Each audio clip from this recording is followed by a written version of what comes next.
ওয়ার্ডে document save বা সংরক্ষণ করার নিয়ম।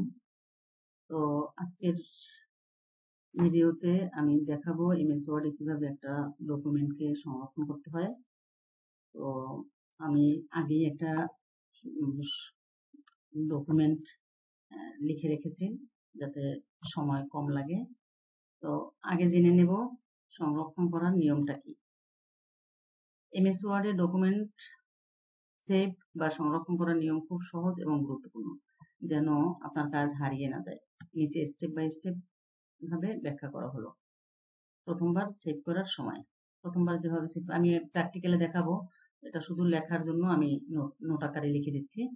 উপরে বাম পাশে থাকা ফাইল মেনুতে ক্লিক করব। এই যে বাম পাশে থাকা এই ফাইল মেনু, এখানে ক্লিক করব। এরপর সেভ এজ অপশনে ক্লিক করব। ফাইল, আমি এবারে ফাইল অপশন, এরপর সেভ এজ।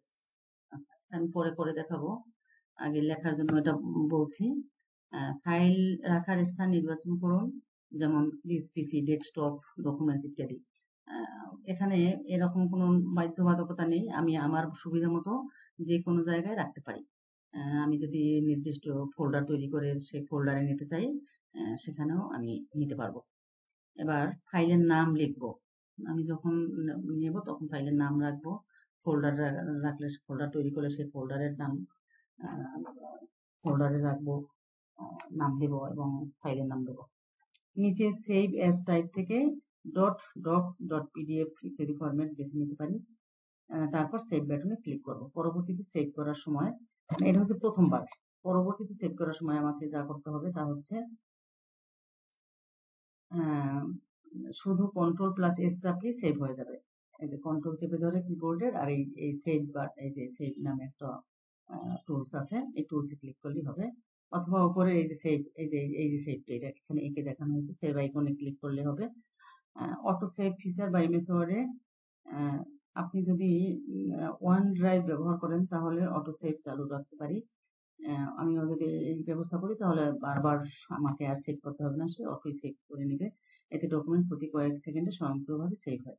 ডকুমেন্ট অন্য ফরম্যাটে সেভ করতে চাইলে, যেমন পিডিএফ করার নিয়মটাও আমি দেখাবো। তো সেক্ষেত্রেও ফাইল সেভ এজ করে তারপর পিডিএফ করতে হয়। আমি পিডিএফ করার আলাদা একটা ভিডিও করে দেখাবো।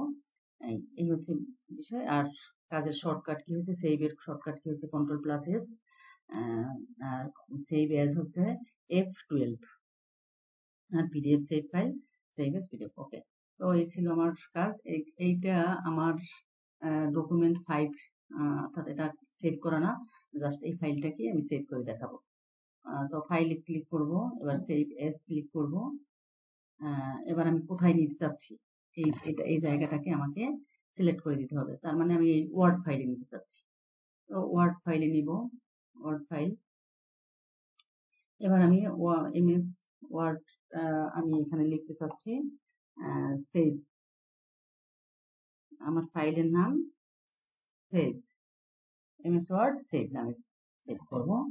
ওকে, তাহলে আমি সেভ এজ এ ওয়ার্ড ফাইলের মধ্যে সেভ নামে ফাইল, অর্থাৎ ফাইল নেম সেভ, আমি সেভ করলাম।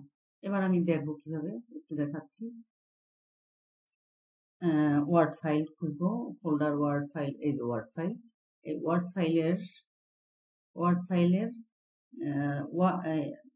ওয়ার্ড এমএস ওয়ার্ড সেভ নামে আমি একটা ফাইলের নাম দিয়েছি। তাহলে এটাকে আমি খুঁজবো, এমএস ওয়ার্ড,